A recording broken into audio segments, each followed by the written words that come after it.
Ako si Nikki Sevilla, co-founder ng EcoNest Philippines, Ako Packaging, and Philippine Alliance for Sustainable Solutions. Si EcoNest Philippines, tinayo namin noong 2018.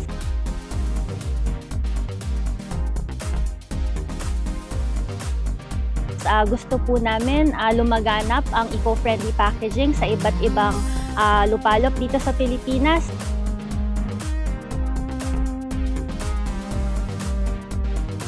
So kahit po mag-switch tayo to eco-friendly packaging, the moment that we're not able to dispose of it properly, magiging problema din po ito kasi mag-end up sa landfill.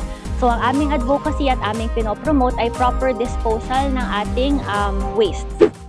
Kaya sa mga kapuso nating on the go, tutukan nyo ang live stream ng ating programa sa official accounts ng GMA Network, pati na rin sa YouTube at Facebook. At mag-comment din kayo sa ating mga kwentong amazing.